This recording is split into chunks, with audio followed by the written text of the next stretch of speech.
नमस्कार आपण समस्त मो चैनल को स्वागत। आपण मो चैनल नुआ होते सब्सक्राइब करने भूलें अनुरोध रहा।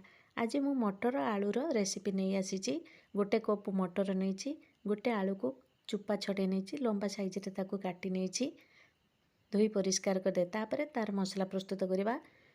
मिक्सचर जार अधा पियाज 2 इंच अदा 7-8 कुला रसुण 2टी कंचा लंका अल्प पानी दे मसला को बाटी नवा। 2टी बिलाती ताको ग्राइंड करी नहीं तार पेस्ट करी देइछि। तापरे रेसिपी प्रस्तुत पाई गैस रे पैन बसाइबा। गोटे चमच तेल देवा अधा पियाज कटा और गोटे चमच मेथी पत्र दे भाजिबा। पियाज टिके भाजी हो गला परे बाटिके रखिथिबा मसला को अदा रसुण और कंचा लंकार पेस्ट को दे मसला रे गुळाई नबा। गोटे चमच लूण गोटे चमच हळदी गोटे चमच काश्मीर चिली पाउडर दवा। कंचा लंका बटा देइथिबारु आउ लाल लंका गुंड दबा ना केवल काश्मीर चिली गुंड दबा। बाटिके रखिथिबा 2टी बिलातीर पेस्ट दे मसला रे गुळाई नबा। बिलाती मसला भल भावे मिसी जीव गुळाइबा। तापरे अल्प पानी दे मसला को सिझिबा पाई 2-3 मिनिट ढांकी दबा। 2-3 मिनिट पर ढांकुणी बाहर करी मसला को गुळाई नबा। मसला आमर अधा सिझी जाइछि।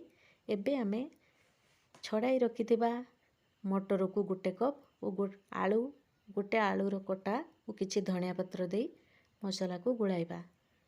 भल भावे मटर आलू रे मसला लागी जीवो। तापरे आलू और मटर को सिझेबा पाई ढांकुणी 7-8 मिनिट ढांकी दबा। 8 मिनिट पर ढांकुणी बाहर करिके मटर आलू और मसला को गुळाई नबा तोली जेपरि न लागिबो। तापरे 2-3 मिनिट ढांकी दबा।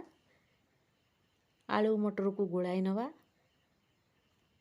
आलू आमर सिझी आछि मटर भी सिझी जाइछि। तापरे तार ग्रेवी पाई 2 कप पानी दबा। पानी दे सारला परे मटर आलू मसला को गुळाइबा। गुळाई सारला परे एक ढांकुणी 4-5 मिनिट ढांकी दबा। 5 मिनिट पर ढांकुणी बाहर करि नेबा। आमर तरकारी फुटी जाइछि। 2टी कंचा लंका तार फ्लेवर पाई दबा। कटा धनिया पत्र दे दबा। गरम मसला गोटे चमच दे दबा दे गुळाई नबा।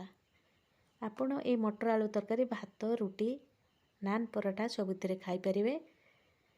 मो भिडियोटी आपन को पसंद लागिले लाइक शेयर कमेंट करिवे सब्सक्राइब करने को भूलिबेनी। मटर आलू तरकारी आमर रेडी हो जाइछि। परिसेबा पाई एक प्लेट को ताको बाहर करि नेबा। आउ एक नुआ भिडियो नहीं आसिले आपन सहित साक्षात हेबो। नमस्कार धन्यवाद।